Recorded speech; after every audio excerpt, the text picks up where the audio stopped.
नमस्कार, आप देख रहे हैं आर्या न्यूज और मैं हूं आपके साथ पवन पांडे। स्वागत है आपका अपने उत्तराखंड में और अहम खबर के साथ बुलेटिन का आगाज करते हैं। उत्तराखंड विधानसभा चुनाव 2022 और नए साल से पहले राज्य की पुष्कर सिंह धामी सरकार ने कर्मचारियों को बड़ी सौगात दी है।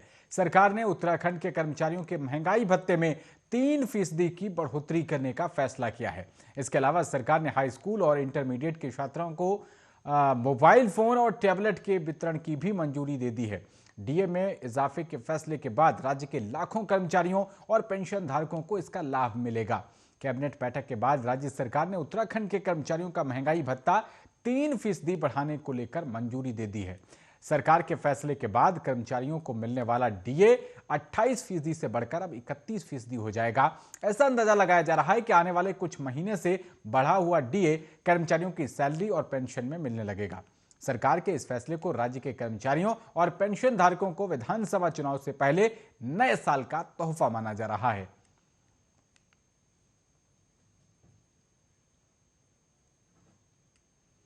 वहीं आगामी 30 दिसंबर को हल्द्वानी के एमबी इंटर कॉलेज मैदान में प्रधानमंत्री नरेंद्र मोदी की विशाल जनसभा होनी है और इसको लेकर बीजेपी कार्यकर्ता सहित सभी जो तमाम अधिकारीगण हैं वो तैयारियों में जुटे हुए हैं। बीजेपी प्रदेश महामंत्री सुरेश भट्ट ने हल्द्वानी में बीजेपी कार्यकर्ताओं के साथ बैठक की, जिसमें बीजेपी जिलाध्यक्ष प्रदीप बिष्ट, नगर निगम के मेयर जोगिंदर पाल सिंह रौतेला समेत भारी संख्या में बीजेपी के पदाधिकारी और कार्यकर्तागण मौजूद रहे। बैठक में सुरेश भट्ट ने सभी कार्यकर्ताओं को निर्देशित किया कि पीएम मोदी की रैली को लेकर पूरी कुमाऊं मंडल से भारी संख्या में लोगों को आने की उम्मीद है। ऐसे में सभी तरह की व्यवस्थाएं और किसी तरह की कोई कमी ना हो, इसको लेकर कार्यकर्ता लगे हुए हैं। साथ ही कार्यकर्ता घर घर जाकर इस रैली को लेकर लोगों को जागरूक कर रहे हैं, जिससे अधिक संख्या में पीएम मोदी की जनसभा में लोग शामिल हो सकें। हल्द्वानी में पीएम मोदी की जनसभा पहले 24 दिसंबर को होनी थी, लेकिन पीएम मोदी की जनसभा के लिए पीएमओ से समय नहीं मिल पाया था, जिसके बाद आगामी 30 दिसंबर की पीएम मोदी की जनसभा होनी है और इसको लेकर तैयारियां जोरों पर चल रही हैं।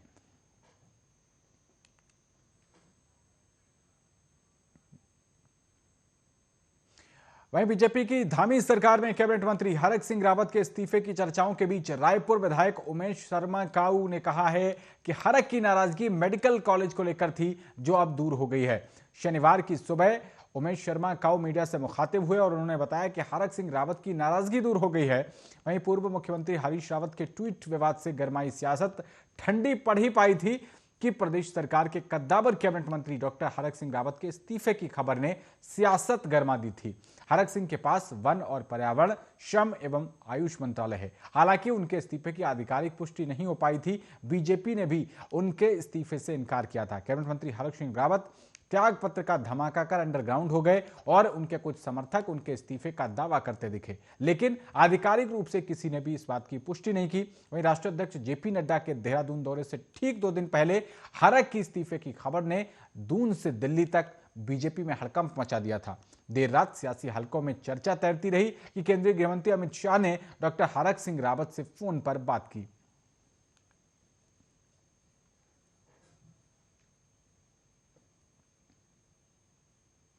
वहीं स्वास्थ्य विभाग ने ओमिक्रॉन को लेकर लोगों से कोविड के अनुरूप व्यवहार करते हुए संयम बनाए रखने की अपील की है। सरकार ने अभी तक राज्य की स्थिति बताते हुए कहा है कि ओमिक्रॉन वेरिएंट को लेकर किसी भी प्रकार की घबराहट की आवश्यकता नहीं है, लेकिन सभी लोगों के लिए सतर्कता और सावधानी बरतनी जरूरी है। सरकार की ओर से जारी बयान में कहा गया है कि अंतर्राष्ट्रीय और राष्ट्रीय स्तर पर हो रहे आकलनों के मुताबिक ओमिक्रॉन वेरिएंट के किसी भी प्रकार के भयानक रूप लेने की कोई सूचना नहीं है। आमतौर पर देखा जा रहा है कि ओमिक्रॉन वेरिएंट संक्रमण जो है वो सामान्यतः मामूली लक्षणों या फिर बिना लक्षणों के साथ ही ठीक हो जा रहा है।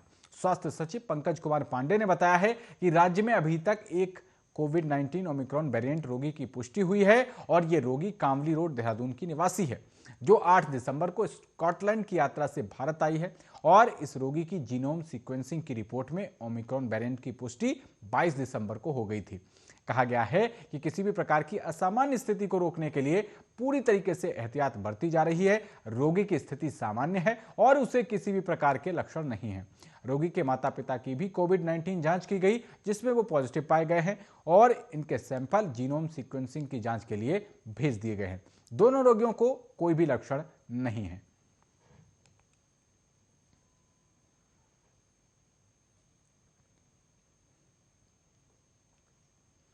आगे बढ़ते हैं। खबर हरिद्वार से है, जहां योग गुरु बाबा रामदेव पिरान कलियर शरीफ की दरगाह में अचानक पहुंचे। योग गुरु बाबा रामदेव कड़ी सुरक्षा के बीच कलियर शरीफ पहुंचे। उन्होंने दरगाह पर चादर और फूल चढ़ाए और इस दौरान बाबा रामदेव ने दरगाह पर देश दुनिया के लिए अमन और सलामती की दुआएं मांगी। इस मौके पर दरगाह के सुपरवाइजर राव सिकंदर ने बाबा रामदेव की दरगाह में पहुंचने पर दुआएं कराई और पुलिस प्रशासन द्वारा बाबा रामदेव का दौरा पूरी तरह से गोपनीय रखा गया था। यहां तक कि मीडिया कर्मियों को भी प्रवेश की अनुमति नहीं दी गई और इसके लिए सुरक्षा व्यवस्था बेहद कड़ी की गई थी। गेट पर गाड़ी खड़ी करने के बाद बाबा रामदेव दरगाह के अंदर गए और बाबा रामदेव साधारण ढंग से आए, जिसके बाद उन्होंने चादर चढ़ाने के बाद वो वहां से निकल गए।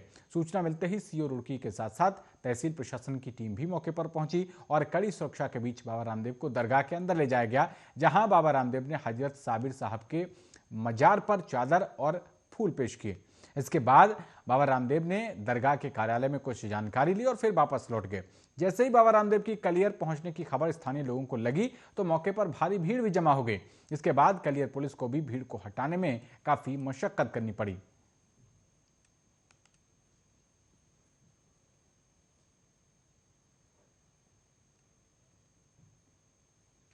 तो उत्तर प्रदेश के बाद अब उत्तराखंड में भी सरकारी कर्मचारियों को सौगात मिली है।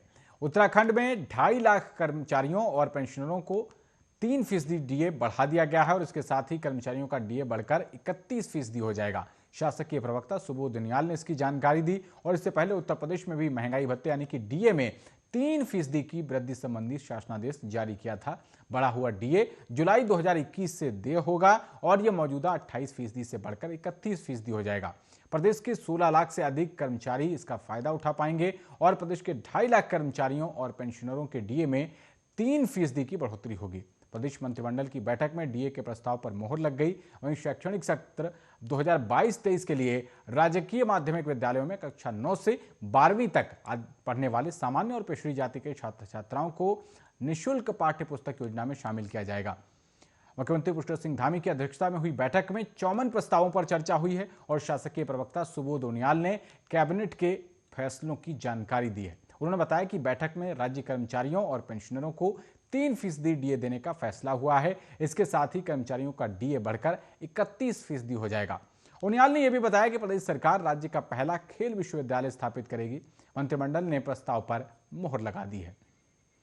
वहीं राजधानी दून में ओमिक्रॉन की दस्तक के साथ ही जिला प्रशासन ने सख्ती बरतनी शुरू कर दी है। जिले में अब किसी भी आयोजन में अधिकतम 100 लोग ही जमा हो सकेंगे और इसमें नए साल का जश्न भी शामिल है। खास बात यह है कि होटल में केवल उन्हीं लोगों को प्रवेश मिलेगा जिन्होंने पहले से बुकिंग करवा रखी है।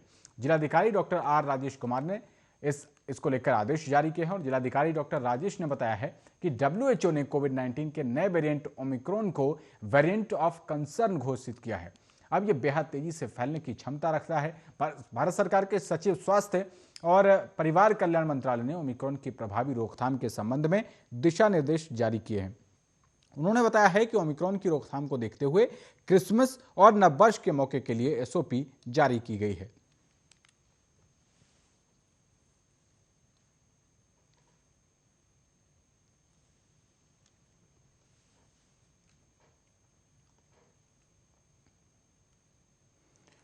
अगली खबर का रुख करते हैं। उत्तरकाशी के जनपद मुख्यालय से महज 10 किलोमीटर की दूरी पर स्थित संग्राली गांव और पर्यटन स्थल वरुणावट टॉप को जोड़ने वाली सड़क वर्षों से बदहाल है। सड़क पर गड्ढे हादसों को दावत दे रहे हैं। संग्राली गांव के ग्रामीण कई बार शासन प्रशासन और संबंधित विभाग से सड़क के डामरीकरण की मांग कर चुके हैं, लेकिन इस ओर कोई ध्यान नहीं दिया गया है।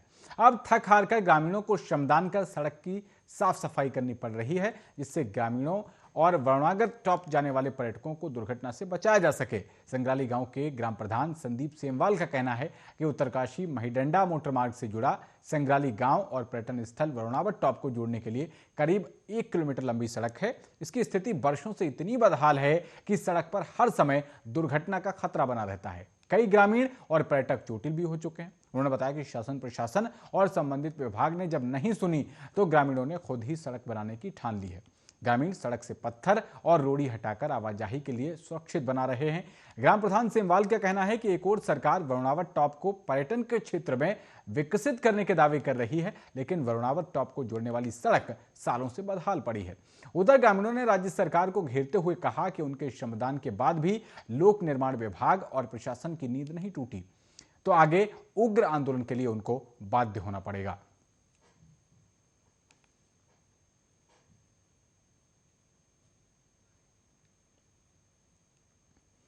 तो उत्तराखंड में हरक सिंह रावत को इस्तीफे को लेकर मची सियासी उथल पुथल के बीच बीजेपी ने उन्हें मना लिया है। सूत्रों के मुताबिक राज्य के मुख्यमंत्री पुष्कर सिंह धामी से बातचीत के बाद उनकी नाराजगी दूर हो गई है। हरक सिंह रावत की मेडिकल कॉलेज को लेकर जो नाराजगी थी, लेकिन अब मुख्यमंत्री पुष्कर धामी ने देर रात आश्वासन दिया, तब जाकर रूठे हरक सिंह रावत की नाराजगी दूर हुई है, ऐसी खबरें सामने आ रही हैं। हरक सिंह रावत ने लिखित में इस्तीफा नहीं दिया था, लेकिन केवल नाराजगी जाहिर की थी, ये बात निकलकर सामने आ रही है। और राष्ट्रीय मीडिया प्रभारी अनिल बलूनी ने हरक सिंह रावत और उमेश शर्मा काऊ से बातचीत कर मसले के हल के आश्वासन के बाद प्रदेश नेतृत्व से बातचीत शुरू हुई थी। हरक सिंह रावत आज दिल्ली आ सकते हैं और बीजेपी के सीनियर नेताओं से मुलाकात कर सकते हैं। बता दें कि नाराजगी की खबर तब सामने आई जब बीजेपी सरकार के हैवीवेट मंत्री हरक सिंह रावत अपने एक फैसले पर सवाल उठाए जाने के बाद कैबिनेट की बैठक बीच में ही छोड़कर नाराज होकर उठ गए और ये कहते हुए बाहर निकल गए कि वो इस्तीफा दे रहे हैं। हालांकि अब तक उनके इस्तीफे वाली चिट्ठी सामने नहीं आई है। वहीं देहरादून कैबिनेट बैठक से निकले मंत्री बिशन सिंह चुफाल ने मंत्री हरक सिंह रावत की इस्तीफे जैसी किसी भी बात से इनकार किया है। चुफाल ने यह भी कहा है कि मंत्री हरक सिंह रावत आखिर तक बैठक में शामिल थे।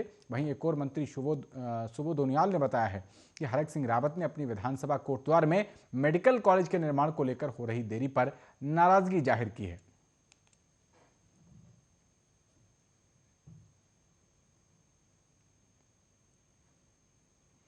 उत्तराखंड में 26 दिसंबर से मौसम बदल रहा है। राज्य के पर्वतीय इलाकों में बारिश और बर्फबारी का अनुमान है। 28 दिसंबर को पूरे प्रदेश में बारिश हो सकती है।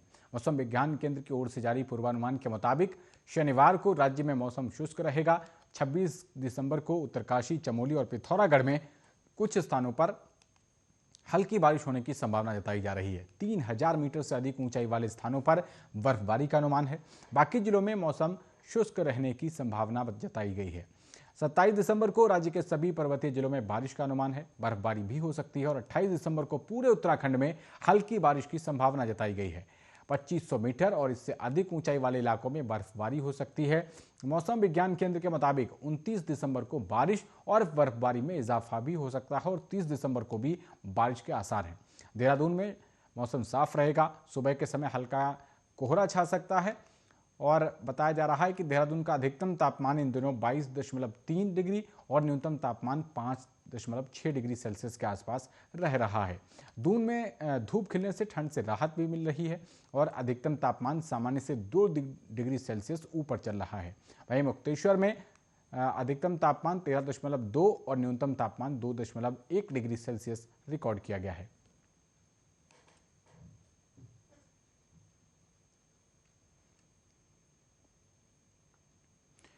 उत्तराखंड में विधानसभा चुनाव नजदीक आते ही राजनीतिक दलों की गुटबाजी सामने आने लगी है।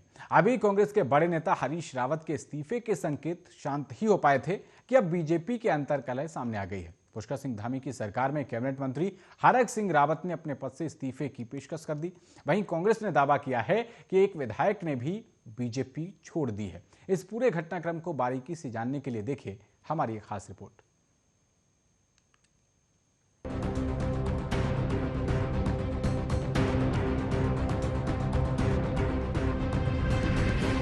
उत्तराखंड सरकार में कैबिनेट मंत्री हरक सिंह रावत ने मंत्री पद से अपना इस्तीफा दे दिया। उन्होंने अपनी ही सरकार पर बड़ा आरोप लगाते हुए ये इस्तीफा दिया है। उनके मुताबिक राज्य सरकार कोटद्वार में मेडिकल कॉलेज को स्वीकृत करने को लेकर लटकाने वाला रवैया अपना रही है। ऐसे में वो अब काम नहीं कर सकते।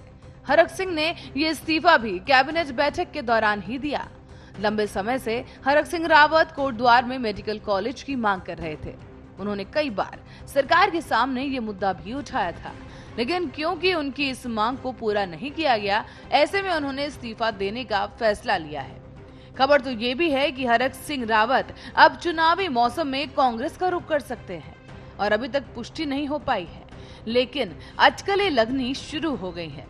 हरक सिंह रावत का कहना यह भी है कि 5 साल से मांग रहा था मेडिकल कॉलेज अपने क्षेत्र के लिए, लेकिन इन लोगों ने मुझे भिखारी सा बना दिया।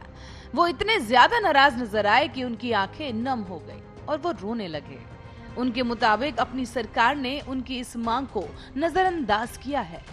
वैसे हरक सिंह रावत के राजनीतिक करियर पर अगर नजर डालें तो उन्होंने कई मौकों पर बगावती तेवर दिखाए हैं। 2016 में कांग्रेस को छोड़ ही उन्होंने बीजेपी का दामन थामा था, लेकिन बीजेपी में शामिल होने के बाद भी कई मौकों पर उनके नेतृत्व से तकरार देखने को मिली। ऐसे में अब एक बार फिर से वो अपनी पुरानी पार्टी में घर वापसी कर सकते हैं। अगर ऐसा होता है तो हरीश रावत के लिए कई समीकरण बदल सकते हैं। कोई बड़ी बात नहीं थी, केवल एक आदमी लगातार अगर किसी काम के लिए प्रयास करता है और जनता से किया हुआ पूरा करने के लिए प्रयास करता है तो वो कोई ऐसी की नाराजगी हो गई। स्वाभाविक होता है कि जब चाहे मैं भी स्वयं हूँ, कोई मेरी बात बार बार ना मानी जाएगी और उसमें अधिकारी अपने अड़चन डालेंगे तो नाराजगी तो स्वाभाविक है। और वही घटना हुई और उसके बाद जब हमारी हरक भाई की बात हम लोगों से हुई, अब वो ठीक है और पार्टी के साथ हैं, हम लोगों के साथ हैं। मुख्यमंत्री जी से साथ बात हुई और जो उनकी मांग है वो पूरी हो जाएगी। हाँ, पूरी हो गई। अच्छा, कोई अब नाराजगी नहीं, कोई नाराजगी। जानकारी के लिए बता दें कि हरक सिंह रावत वही नेता हैं जिन्होंने 2016 में उत्तराखंड की हरीश रावत सरकार के खिलाफ बिगुल फूंक दिया था। सरकार गिरने की नौबत तक आ गई थी और मामला सुप्रीम कोर्ट तक पहुंच गया। ऐसे में अगर अब हरक सिंह रावत की वापसी हो जाती है तो हरीश रावत के लिए भी स्थिति असहज हो सकती है। हालांकि हाल ही में दोनों के बीच काफी सकारात्मक बातचीत भी देखने को मिली। ऐसे में अब जबकि चुनाव सर पर है तो हरक का जाना बीजेपी के लिए बड़ा नुकसान साबित हो सकता है। जब बीजेपी की स्थिति असहज हुई तो कांग्रेस भला चुटकी लेने से कैसे पीछे रहती। ऐसे में कांग्रेस की उत्तराखंड इकाई के आधिकारिक ट्विटर हैंडल से तंज कसते हुए लिखा गया कि डूबता जहाज भागते लोग। साथ ही ट्वीट में 2 तस्वीरें भी शेयर की गई, जिनमें से एक कैबिनेट मंत्री हरक सिंह रावत के इस्तीफे की खबर है तो दूसरे में विधायक उमेश शर्मा काऊ के बीजेपी छोड़ने का जिक्र है। News desk, Arya news.